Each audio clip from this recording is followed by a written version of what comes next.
Are you tired of us yet? Hey everyone, welcome back. It's another episode of the Wobcast 2.0. Yours truly, Wobby, in the throes of free agency in the National Football League. What a fun time. My partner and co-host Gyles is here as well. We have more things to talk to you about, so we're flipping on the recording switch and we're dropping another episode of the Wobcast 2.0 to discuss. Hey partner, how's it going?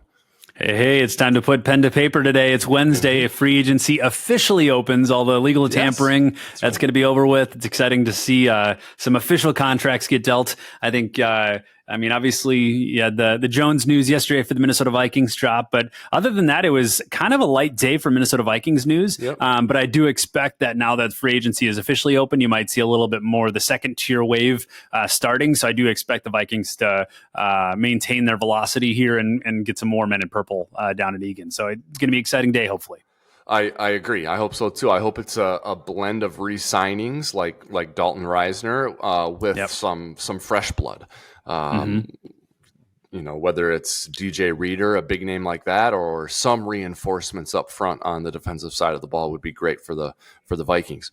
I want to talk about, and I know you do too, Gyles, because we've been texting about this, and I got into a friendly neighborhood conversation last night while we're outside with the kids throwing the ball around. So let's just get right to it. The Vikings and their plans for the quarterback position and how it could involve a division rival, the Chicago Bears. Gyles, we have been tossing around the idea that is sensational at face value, but when you think about it and dig deeper, it's actually semi or fully plausible. Could the Vikings trade with the Chicago Bears to have the draft's first overall pick this year? Now, we've looked at this. We have assessed what we think the price tag for such a move would be and who the Vikings would end up grabbing. And I know it sounds like unrealistic, but the more we talked about it, Gyles, we actually think it's a feasible possibility that this could happen for the Vikings to move all the way up from 11 to 1 and obviously take a quarterback. Yeah, 100%. And I think it's a really important conversation to have at this specific moment in time, because when you're evaluating what you need to go truly chase a championship in the 2024 season, obviously that factors in free agency and it factors into the draft. And right now we're in free agency and you have an opportunity to sign a few players that are going to elevate your level of play to further chase that championship. And if you feel like, I can't go get DJ Reader, the other option is the draft. However, if your plan is to trade up and go get a quarterback, your draft capital to do so is diminished, right? So then that further emphasizes we need to make an even stronger push to sign someone like DJ Reader or, signing a left or right guard, right? I mean, we have a whole number of needs number of needs on our team, and it really factors into what are you going to do at quarterback, because the rest of it relies on that. And I think at face value, like you were mentioning, it might have seemed completely unrealistic to go try to trade up to number 1. And I think that for two reasons. One, few people, I think, maybe overvalue the number 1 overall pick, if we're being honest. That sounds like an outlandish statement, but I think people overvalue it.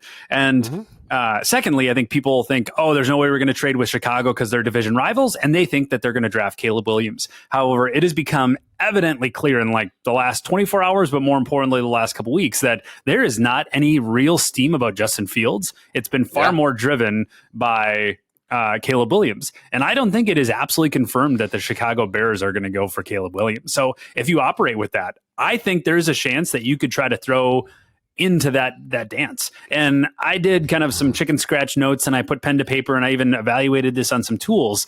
And I have a trade package that I'd be willing to send over to Ryan Poles and the Chicago Bears. Do you want to hear it? Okay, I do want to hear it. So let's.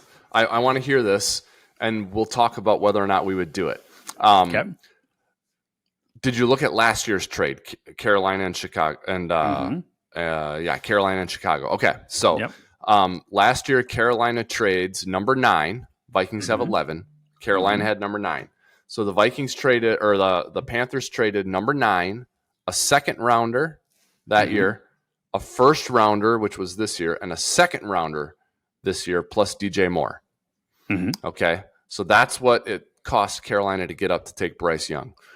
With that in mind, Gyles, you said you plugged in some numbers and did some virtual negotiation.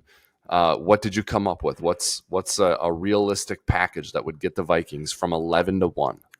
So I believe that you have to throw in some type of player in a trade like this. I think that's kind of a requirement. But you also want to make sure you're putting yourself in a position to go chase a championship, right? So you're trying to give away things without giving away things, right? So try to evaluate our roster and evaluate the draft capital that we have. And I came up with this package. In the 2024 year, we would give up our 11th overall pick, so our first rounder. Yep, you convert 11 to 1. And the cost to do that is? Boom. Yep.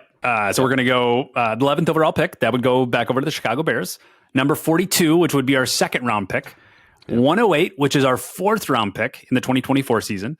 We would do our first rounder next year in 2025 and our second rounder next year in 2025, plus our starting safety, Cameron Bynum. Now, per our conversation yesterday, when you look at the safety position, there's a chance that we could get by without him. I'd much rather go get a franchise quarterback than have an above average safety. But I think the reason this is intriguing is because it's similar to last year's haul for the number 1 overall pick. But secondly, we don't have DJ Moore to give, right? At least I would prefer not to give Justin Jefferson. If you wanted to give Justin Jefferson plus the 11, I think that would get you up there. But I would prefer not to do that. I would much rather give a few more picks, which I included one additional pick in this, plus Cameron Bynum, who is a very intriguing player because last year he had a phenomenal safety play. He had a phenomenal season, and he is paid like a below average safety. So for the Chicago Bears, you're getting great value with Cameron Bynum. You're getting a borderline elite play with safety, and you're getting a whole slew of picks. So what do you make of that? So we go 11 this year, 42 this year, 108 this year, and then next year's first and second rounder plus Cameron Bynum. Would you do it? To move up to number 1, to obviously take a quarterback, probably Caleb Williams. Yep. Yes. I would do that. To be honest, I think I would too. Yep. Go ahead. I would do that. Now, you have to love Caleb Williams, right? Mm-hmm. Okay. So, and I don't know that I do or don't. I truly haven't really dug in to evaluate him and have this opinion of him because it's never been a realistic possibility that the Vikings could get Caleb Williams, right? So, I mean, I just haven't done it. I mean, I think if you talk to 100 people who really pay attention to college football, they would probably be 75, 80, 85 of them would stack the quarterbacks in a way that would have Caleb Williams on top, right? Yep. I mean, it's about as general a consensus as you can get on a player. It's not like, you know, and the Andrew Luck year where it was like 100 out of 100 would have taken Andrew Luck first, but it's about as close as realistically get, right? Okay, so if my people, my scouts were convicted about Caleb Williams being a franchise quarterback, being Justin Herbert like, being, I'm not going to use Patrick Mahomes, but being Josh Allen like, if that's who they think he is, I would do this in a heartbeat. Absolutely. Yep. It's not that it's not a steep price, and that's why I would do it. It is a steep price. In fact, the Vikings don't have a third-round pick, Gyles. So what you're doing is you're forfeiting your draft this year until pick number 129. That's your first pick in the draft. But, I mean, outside of Caleb Williams, obviously. So you get Caleb Williams, and then you get nothing until basically 130.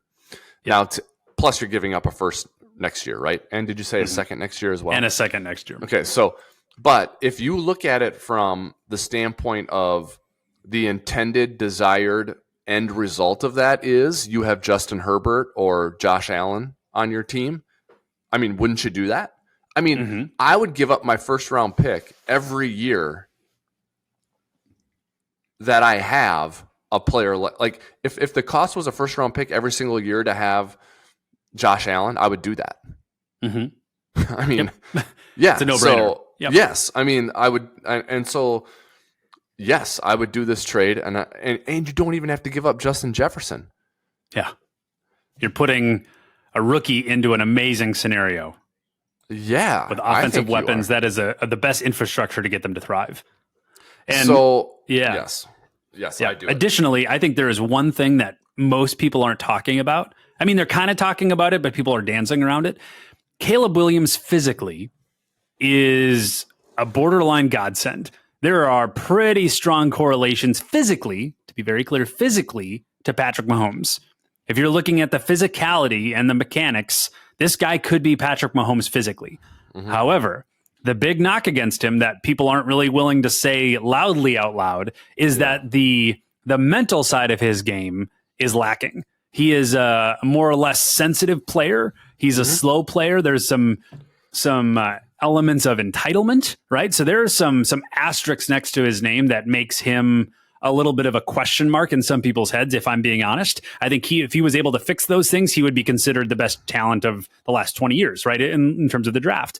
But with that, if you're analyzing this from a realistic perspective, and you look at Ryan Poles, who is considered to be kind of an analytics negotiation guru, if you're looking at this draft and you're Chicago, Chicago has sometimes of a New York, New Jersey crass type feel where it's a little bit more cold blooded, and you're trying to put a sensitive quarterback in that environment, there's a chance that could flop. I mean, you have drafted very high in quarterbacks quite a few times in the last 20 years, and a lot of those have failed. And I'm not saying that like their culture is the number one reason that quarterbacks fail, but if you're getting an extra sensitive quarterback, there's a chance that could flop. And if you're Ryan Poles and you pull the trigger on Caleb Williams and that flops, you get fired. However, if you trade the number one overall pick, you get all that draft capital, and you kind of believe in Justin Fields, you're now building an elite Olympic size roster around him with that amount of draft capital.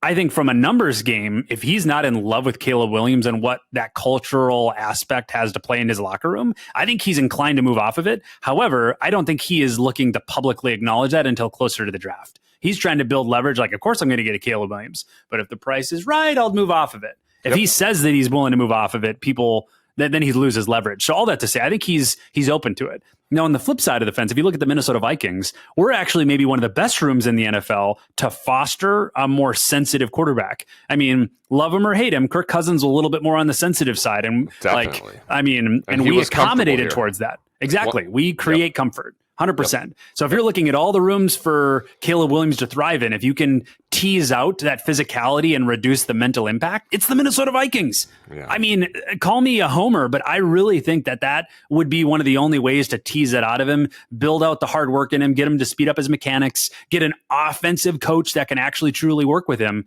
I don't know. I'm willing to entertain this conversation. Oh, man, I am too. You really laid it out well there. You went a little bit deeper and assessed the sort of the culture and the atmosphere and why this makes sense beyond just the numbers and the terms of the trade. Here's the other thing too, as it pertains to Chicago, Gyles. If this trade, so first of all, the Bears have to be out on Caleb Williams or at least wishy-washy on him. Right? Mm-hmm. Because if the Bears feel about Caleb Williams the way the Vikings would have to feel about Caleb Williams to make this deal, then the Bears shouldn't do this. They should just take Caleb Williams.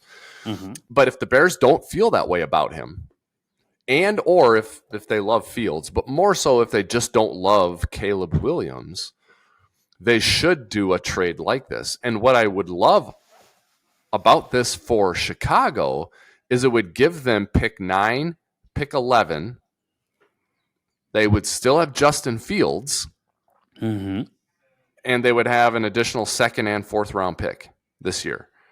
And a ton of cap space. They have a ton of cap space and a ton of draft capital, which would allow them to move. So let's say they love Drake May, but they didn't want to take him 1, or they love J.J. McCarthy, but they didn't want to take him at 1, but they would take him at 9. They can still get a quarterback. Even if they trade out of number 1 and don't get Caleb Williams, they could still get a quarterback they love. Or they could move up from 9, stay at 11, keep the Vikings pick at 11, and use that extra 4th or 2 fourths or that extra second or whatever, and upgrade number 9 to, say, number 5 with the Chargers, right? Yep. So there's just so much that Chicago could do from the platform of having number 9, number 11, and Justin Fields. And if they just still love Justin Fields, or you mentioned yesterday, maybe there's someone next year that teams love, and the Bears might love a guy next year who's coming out, right? Yep. They could just build a roster with the picks they have this year right now knowing that they're going to make a move next year with all the extra picks they would have from this trade. And from the Carolina trade last year to move up next year to get the quarterback. So I love this for the Bears if they don't love Caleb Williams. And I think that Ryan Poles, I think he's wired to want to do things like this. You mentioned he's data driven and analytical. I think he's into this. Yep. So I think it's super cool. And I don't know if you follow Barstool Sports very much. Of course. Okay, you do. Okay, so Dave Portnoy and Big Cat, did you see their little back and forth, the way they constructed a trade? Okay, with Justin Fields for a second-round pick. I kind of feel like we're suggesting this right now for the Bears and the Vikings. Like, I don't know. Like, it's one of those things where it's like, who says no to this? Who says no? And why? Yep. I mean, kind of makes a lot of sense. But you have to not love Caleb Williams. You have to have the Bears not love him. Yep. And as long as they don't love him, they should do this. Because if Caleb Williams goes to Chicago, if he gets drafted by Chicago, number 1 overall, and it doesn't work, Ryan Poles is fired. He's out. He's out. 100%. So this is the hot button. So in my opinion, unless you could flip this around, unless you love Caleb Williams, you need to be off of him. Right. Like you need to trade out of the number 1 overall position. Unless you are in love, you need to move on. Yep. And so people listening to this who are insisting it's too steep a price to pay or whatever, I won't hear that. That's not, to me, no. I can't even hear that opinion. It's okay if you don't love Caleb Williams, therefore you don't want to do this because it's too steep a price to pay for a player that you don't love. But if you are in on Caleb Williams, this is not too steep a price to pay. It's a franchise quarterback. It's the most important position in all of sports. And we've seen Vikings teams stacked from a roster standpoint, but not have the answer at quarterback. And it just doesn't matter. I mean, that defense that Zim had and the magical run that they went on in 2017, I'm not blaming it on Case Keenum by any stretch of the imagination. They went to the NFC title game, but I mean, really at the end of the day, they were trying to get there with Case Keenum, right? I mean, like, you can have the best roster ever constructed. If you don't have the quarterback, it does not matter. It just doesn't matter. So if you're in on Caleb Williams, this is the type of deal I think that you should do, every day of the week and twice on Sunday. Really fun to talk about and intriguing.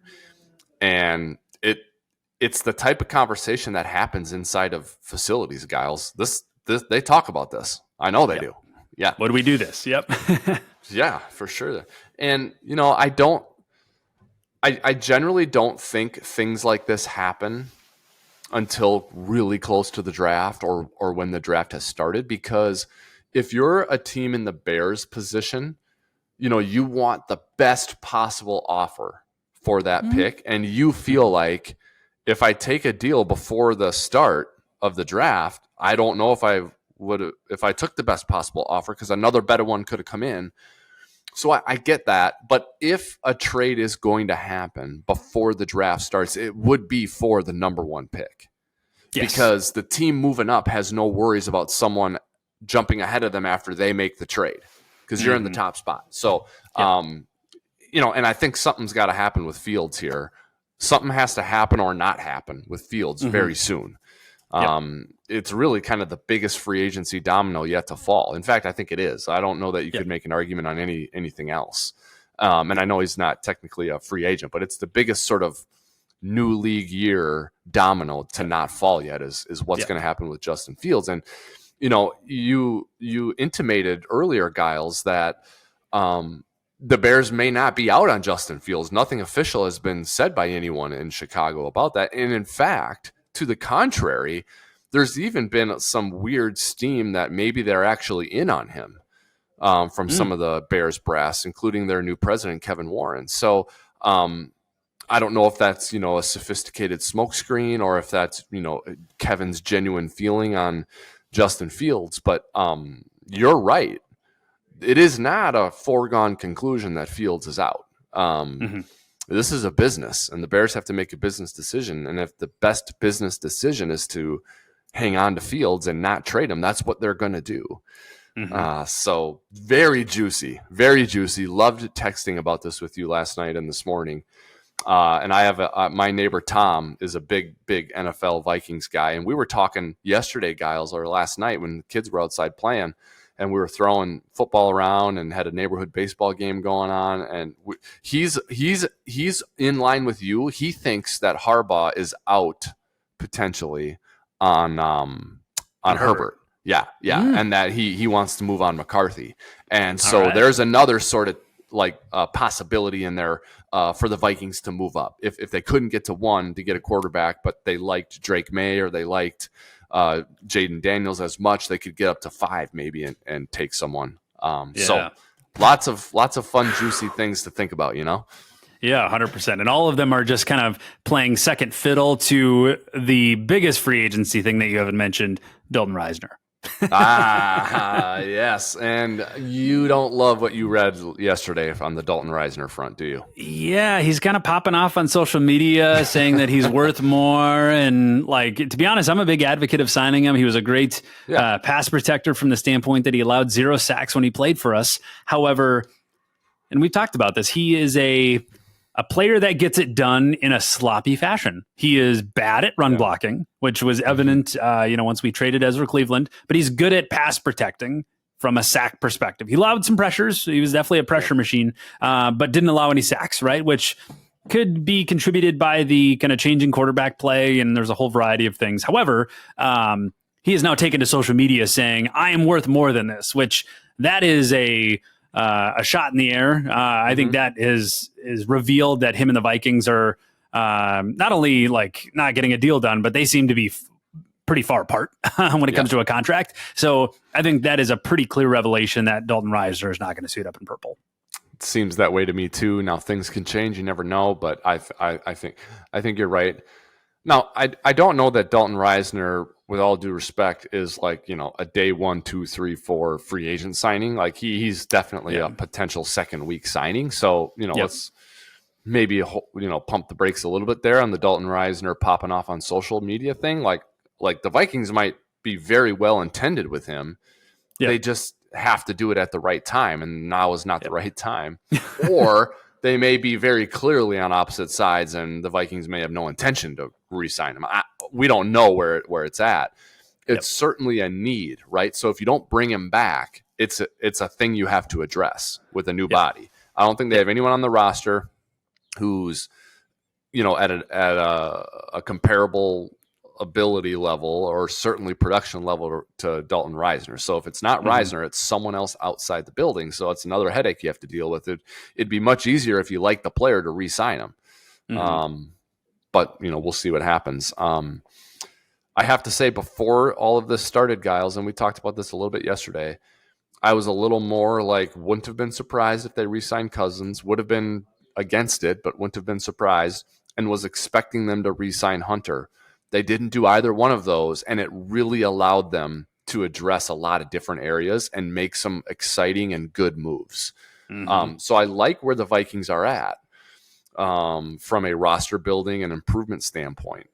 I'm concerned, obviously, about future at the quarterback position, and that's a significant concern.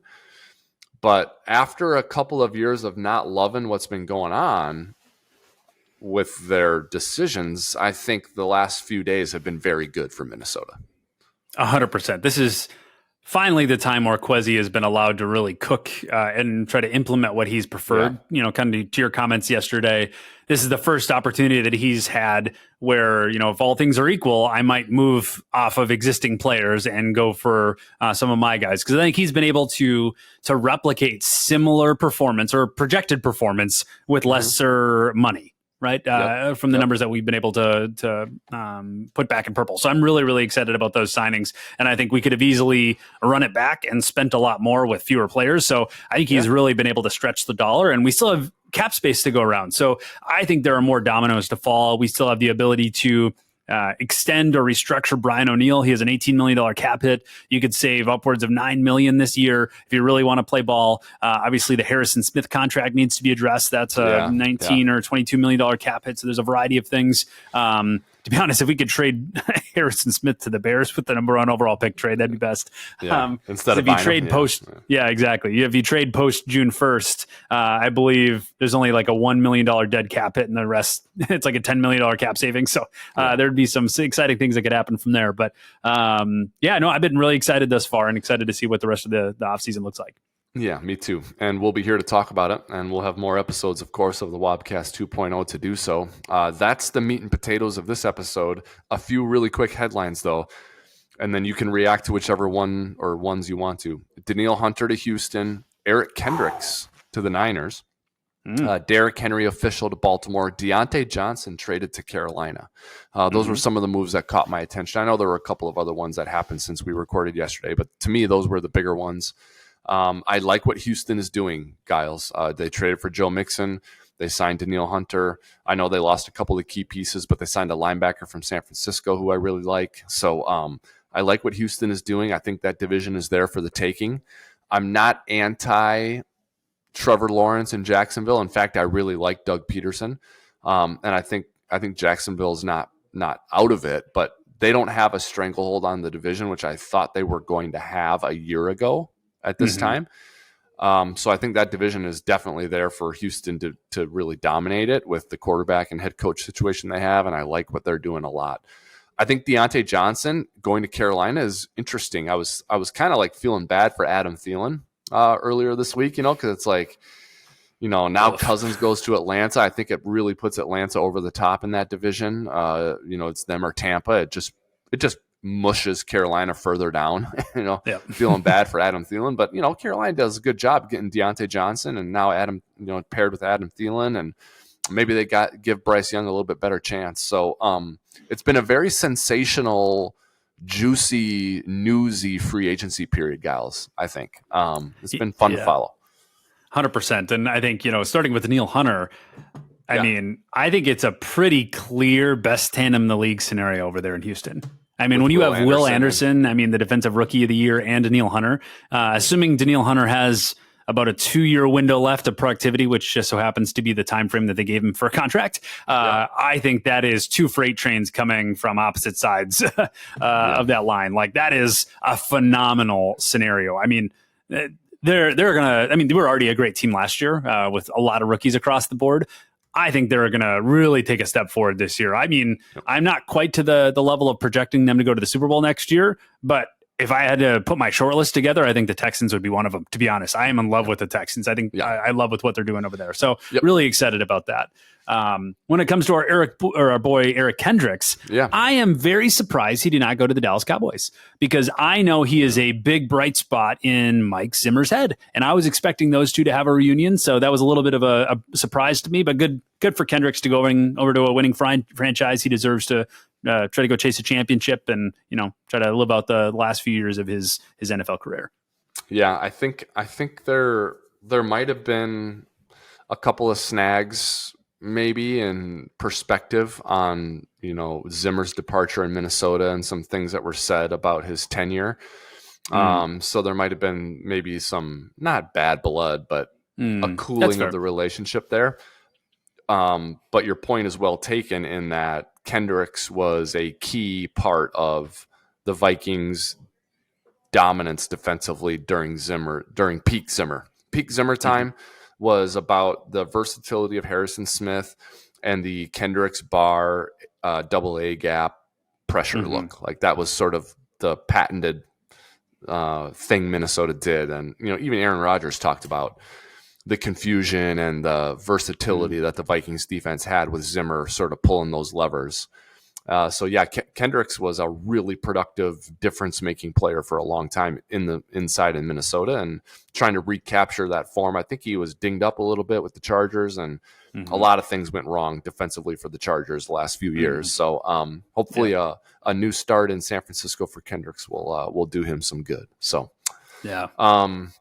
all right, I think that's it for today. I know there's going to be more soon, so we'll be back. And we also, so am I. We also have wide receivers to break down for the Vikings, Gyles. We haven't done that yet, so we got to break down the 2023 performance from the wide receivers and look ahead to how they can improve it in 2024. So we'll have that and more free agency content for you on the Wobcast 2.0 coming up in the very near future. For now, though, that's it for yours truly and for Gyles. Make sure you like, follow, and subscribe to Wobcast 2.0 wherever you do so with all your other favorite football content, YouTube, Spotify, Google Play, Apple Podcasts, all the places.